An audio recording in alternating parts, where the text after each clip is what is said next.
Hi, this is Guangqu Zheng. In this talk, we will talk about the spatial average or stochastic wave equations. This is mainly based on the joint work with Raul Bolanos and David Nula. It's briefly split into three parts. The first part, we talk about the settings, and then I will state the main results.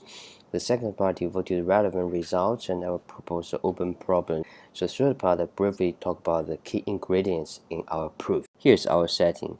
We consider this a simple stochastic wave equation driven by a multiplicative Gaussian noise. So this U will be a real valued a random field indexed by space-time, and the spatial dimension here is mainly considered to be 2. The Laplacian only acts on the spatial variables. The sigma is a deterministic Lipschitz function, and W dot denotes this kind of Gaussian noise. We fix the initial position to be 1, and then we fix the initial velocity to be 0. W dot can be informally written as these partial derivatives. It will be a standard Gaussian noise with such a covariant structure. This means it's white in time and color in space. And this beta will be between 0 and 2. The spatial correlation kernel is known as a race kernel 2.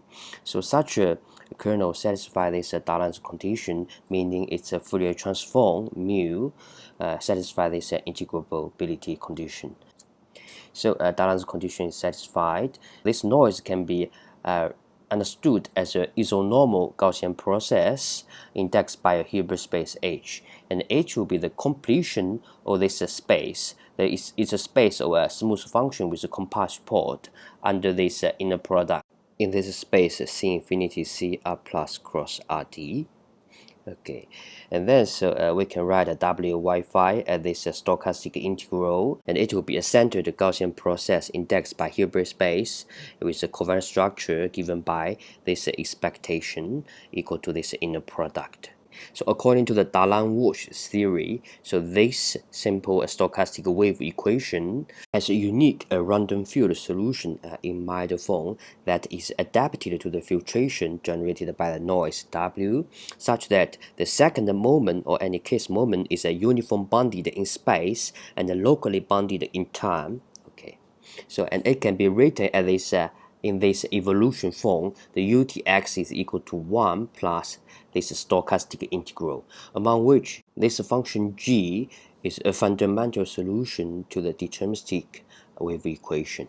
When d equal to 2 in our case, so gtz is equal to 1 over 2 pi, and this difference to the power minus 1/2, and indicator this known is less than t. Okay, when d equal to 1, so it's just a bounded function, just indicator.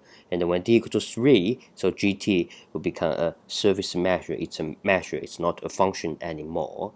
And for our case, d equal to 2, so this function is unbounded, has a singularity. Here's the first theorem in this talk. It's based on the short paper by David Nula and myself recently. So when the spatial dimension is less than or equal to 3, and the noise is white in time, color in space, and the spatial condition is satisfy this Dalton's condition, and then we also assume the spectral measure has no atom at 0. So the result is for each t positive, the UTX is spatially stationary and ergodic. Ergodic means that if we define this shift sigma y in this way, and then so the invariant sigma algebra with respect to these shifts is trivial. Okay, so see also these papers by Le Chen and Davar Koshnivsan and David Nula and Fei Pu about this spatial ergodicity for lots of SPDEs, and also they establish some central limit theorems in their papers. Okay. So the consequence is that this spatial average converging L2 to the 1. 1 is this initial condition for U. Okay, and this pi is just a Euclidean ball with radius less than or equal to r. So this can be seen as the first order results. And we are interested the second order fluctuation. Can we get the central limit theorem for the spatial average? So here's the theorem 2. So when d is equal to 2, So the Gaussian noise is white in time and color in space. The spatial correlation function is given by this raised kernel, and we assume sigma 1 is non-zero and the sigma is a Lipschitz function, and this is the initial condition as before. If we put FRT to be this centered spatial average, the first result is that the functional central limit theorem. So when this spatial average is normalized by this power of R, so this process will converge in law to a centered Gaussian process with explicit covariance structure. The second result is, so if we denote the sigma RT to be the standard deviation of FRT, this will be a strictly positive. This is part of the results. This is a consequence of this assumption sigma 1 is non-zero. And then we have this total variational bond for this normalized FRT and this standard normal. So the distance is bounded by a constant multiplied by r to the power minus beta over 2. Okay, so here's a recall for definition of total variational distance between two random variables.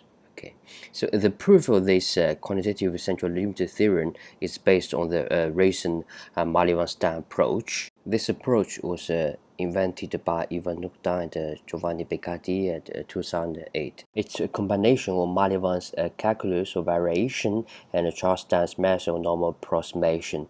It's extremely useful in quantifying the central limit theorems for Gaussian functionals. Now let us briefly recall several related results. The first paper for considering this spatial average or SPDE, it's the paper by Huang and Yunlai and Vitasari in 2018. So they studied this as stochastic heat equation driven by this space-time white noise, okay, in dimension 1. Due to a localization property related to this intermittency property, so the spatial average, it can be seen as a sum of weakly dependent random variables. And then according to the CLT heuristic, we may expect such a spatial average exhibit Gaussian fluctuation when r going to plus infinity. Later, the same author and myself consider the same stochastic heat equation, but in any dimension bigger than or equal to 1. We still consider white in time, but now it's color in space. The spatial correlation function is given by this raised kernel. Okay, we still have the same type of results. So later we move to the stochastic wave equation. Delgado Vincenz, David Newland, and myself. So we consider this 1D wave equation. So there's two cases. First is driven by space-time white noise in time, and also the second case is white in time, fractional in space. So it's essentially a raised kernel in space. Okay, and then we also have two different sets of central limit theorems. Another instance. So previously, so the raised kernel is not globally integrable, just locally integrable. And then, so what if the spatial correlation kernel is integrable? So here, so it's a case. In dimension 1, we assume the Dallas condition is satisfied, and then gamma is in L1. So if d is equal to 2, we assume gamma is in L1 and in LA for some a bigger than 1. So in this case, so we have the quantitative central limit theorem and as well this functional central limit theorem. Okay, but when d equal to 3, so this is open. So we don't know how to get this deal with this spatial average. It's mainly because the Malivans derivative for this solution is a random measure right now. It's not a function anymore. Now let us talk about the key ingredients for our proofs. So the functional central limit theorem boils down to proving the FDD convergence as well as tightness. The tightness can be done by using the Kolmogorov criterion, and then we only need to prove the LP moments or the increments or two spatial averages. So this is quite standard, it's not too difficult. And then FDD convergence, its proof is essentially equivalent to proving this quantitative central limit theorem, which is to establish this total variational bond. As we said before, so we need to use a Malivans-Stein approach. So here's the main steps in proving the quantitative central limit theorem. So we need to first establish the order for the variance. So it will be order r to the power 4 minus beta. And second, by the Riemann formulation, we can write this normalized spatial average by this integrals. So this in between, so it can be written as a squared integral with this integrand. And then by stochastic Fubini, so we can write this is normalized spatial average as a delta VR. And then, so the Malevin-Stein approach give us this total variational bond. So this distance is bounded by 2 square root of this variance. So this is inner product based on this Hilbert space H we introduced before. So here dfr tilde is a Malevin derivative of f tilde, and delta is just adjoint operator for d. And then, so by Heisenberg's commutational relation, dsyfr tilde is given by this expression. Okay, and then in particular, so this inner product is equal to 2 parts. The first part is h known square, or this VR, plus this inner product.